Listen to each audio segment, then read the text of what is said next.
The night Jake walked back into my life, I was standing in my kitchen surrounded by burnt cookies and my daughter's tears.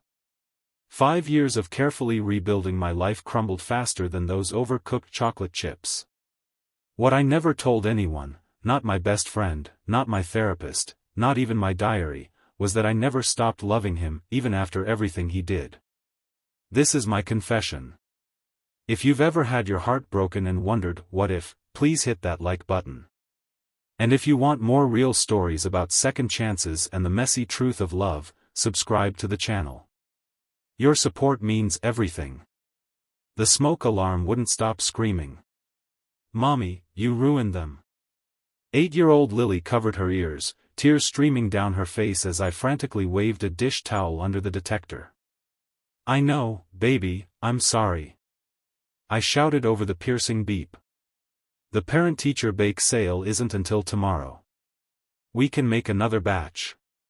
This was supposed to be simple.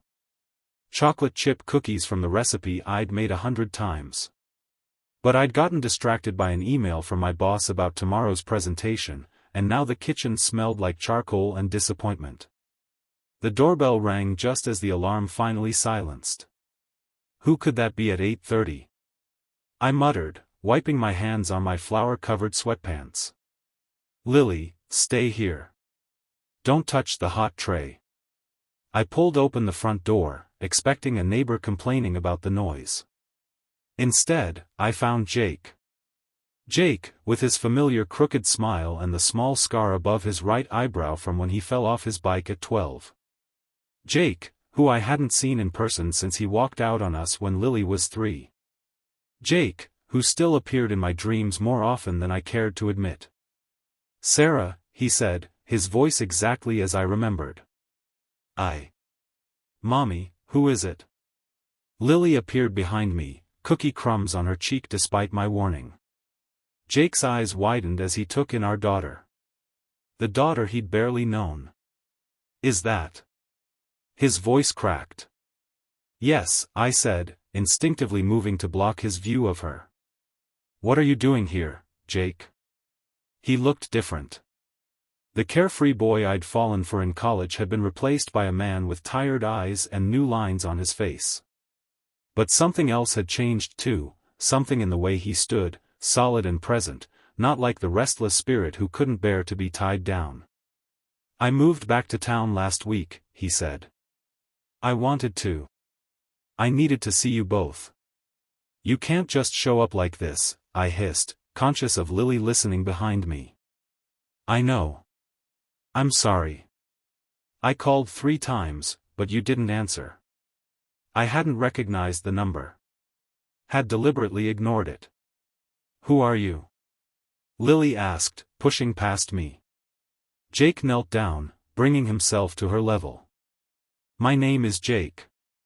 I'm an old friend of your mom's. The lie stung, even though I was grateful for it. We're kind of busy right now, I said. We had a cookie emergency. I can smell that, Jake said, the corner of his mouth twitching up.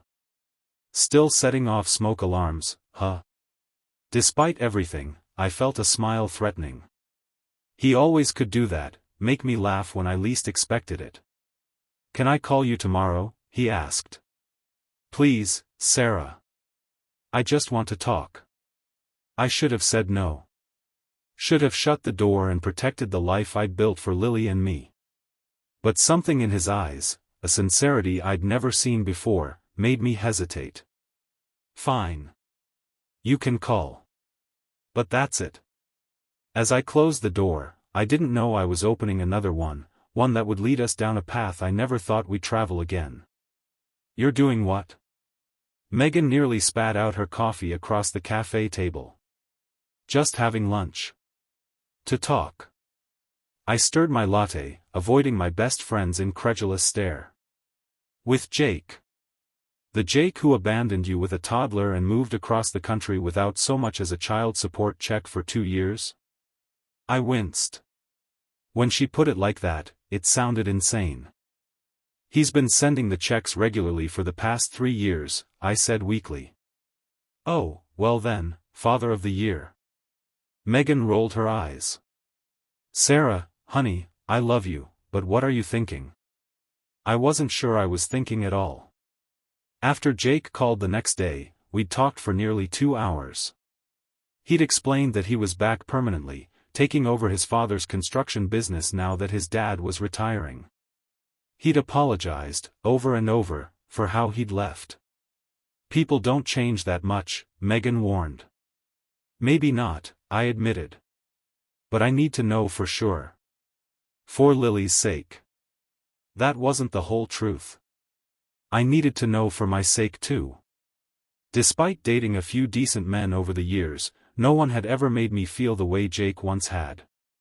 I'd told myself it was just the intensity of first love, of young love. But what if it was more? Just be careful, Megan said, reaching for my hand. I can't watch you go through that again. I squeezed her fingers. I will. It's just lunch. But we both knew it wasn't just anything when it came to Jake. The restaurant was busy, full of office workers on their lunch breaks.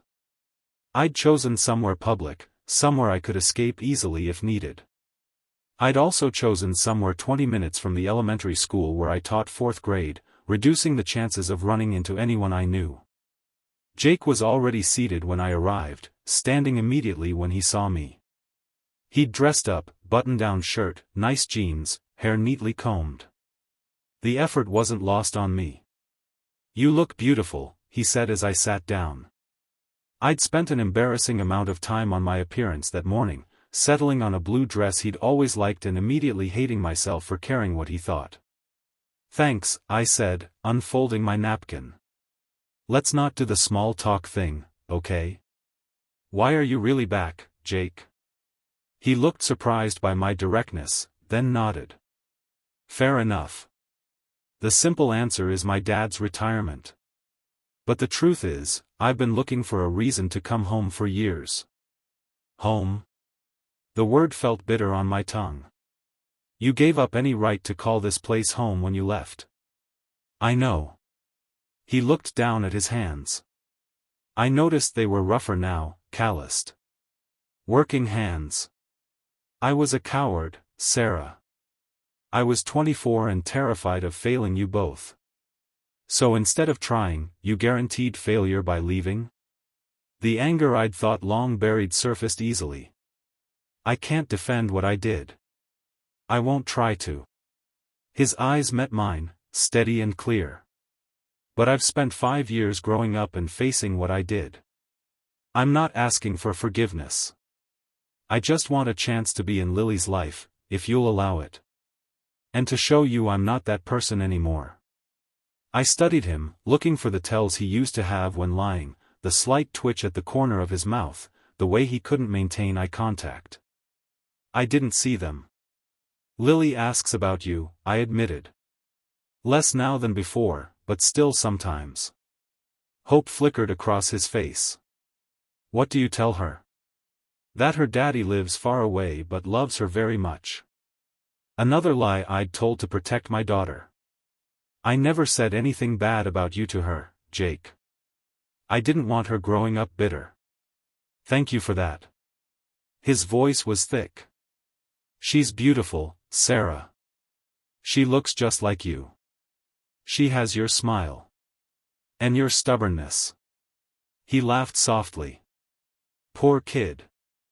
The waiter came for our orders, breaking the tension. When he left, Jake leaned forward.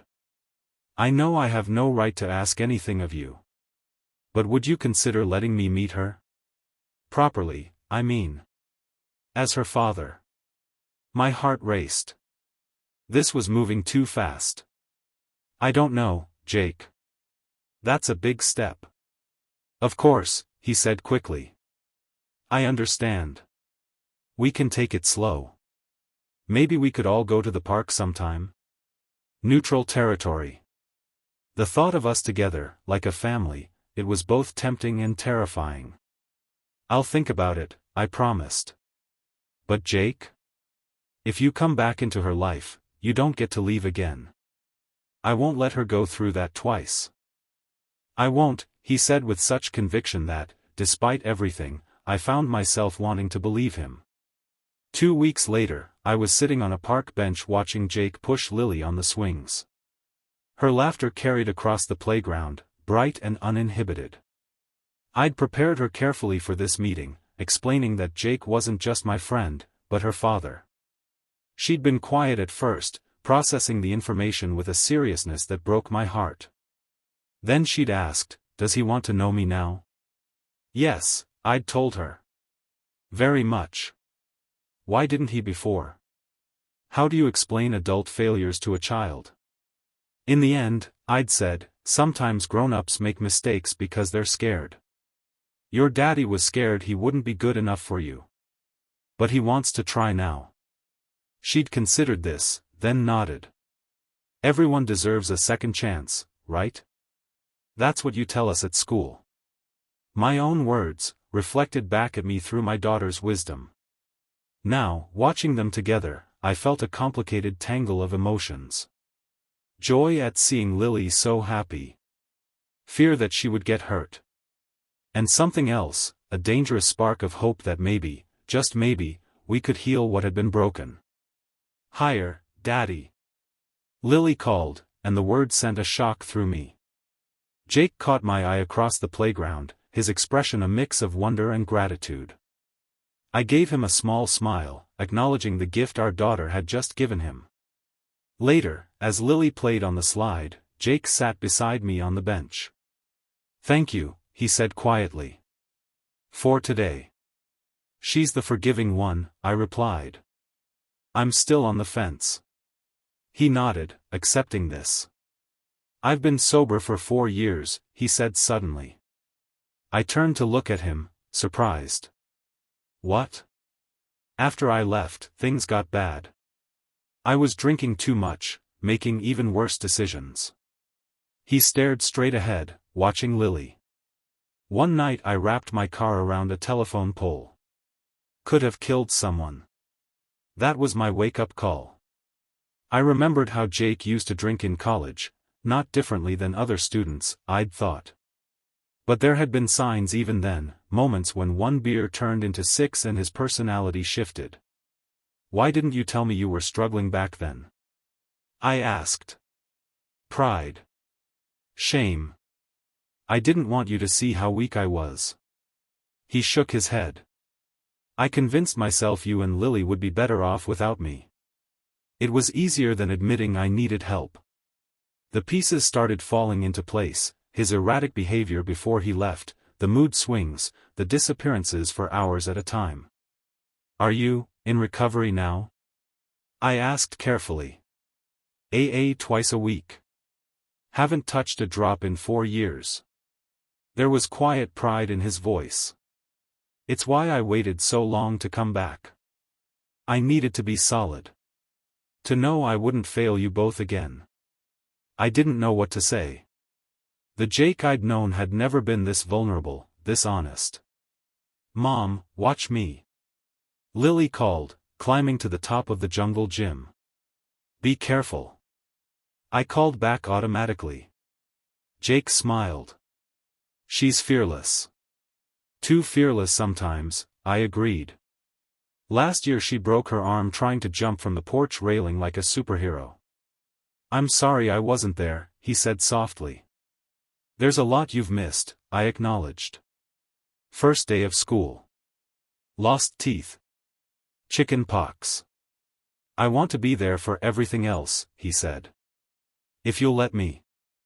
I watched Lily navigate the playground with confidence, occasionally glancing over to make sure we were watching. My brave, resilient girl. "We'll see," I said, not ready to promise more. Over the next few months, Jake became a regular presence in our lives. Sunday afternoons at the park turned into Saturday morning pancakes at our house. Lily blossomed under his attention, eagerly showing him her school projects and teaching him the complicated clapping games she played with friends. I kept waiting for him to slip up, to miss a visit, to show signs of the old restlessness. But he remained steady, always on time, always fully present. "He's different," I admitted to Megan over wine one night after Lily was asleep. More mature. More. I don't know. Grounded. And this has nothing to do with the fact that he's still gorgeous and obviously still in love with you? Megan raised an eyebrow. He hasn't said anything about that, I protested, feeling my cheeks warm. He doesn't have to. It's written all over his face every time he looks at you. I couldn't deny I'd felt the old chemistry between us, stronger than ever. But I'd built walls for a reason. Even if that were true, I'm not ready to go there, I said firmly. Lily has to be my priority. Lily adores him, Megan pointed out. Last week she told me she was teaching him how to braid her hair. The image made my heart twist. Jake sitting patiently while Lily instructed him on proper braiding technique, his large hands carefully separating strands of her dark hair. I'm scared, Meg, I admitted. What if I let myself love him again and he leaves?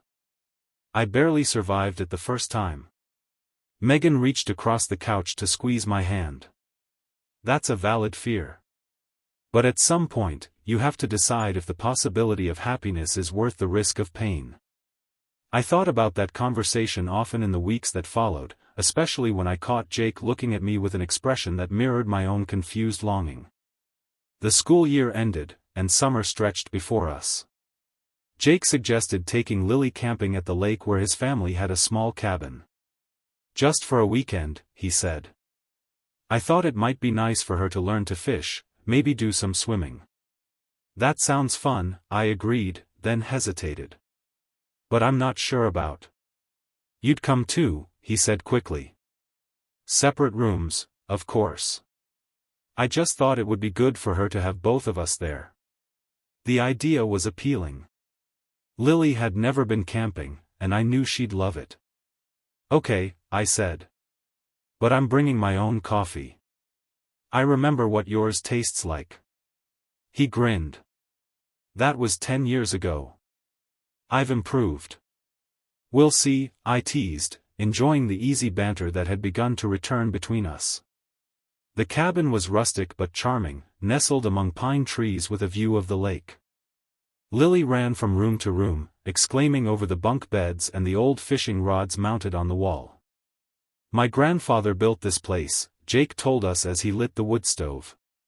Dad and I used to come up here every summer. It's wonderful, I said, genuinely impressed.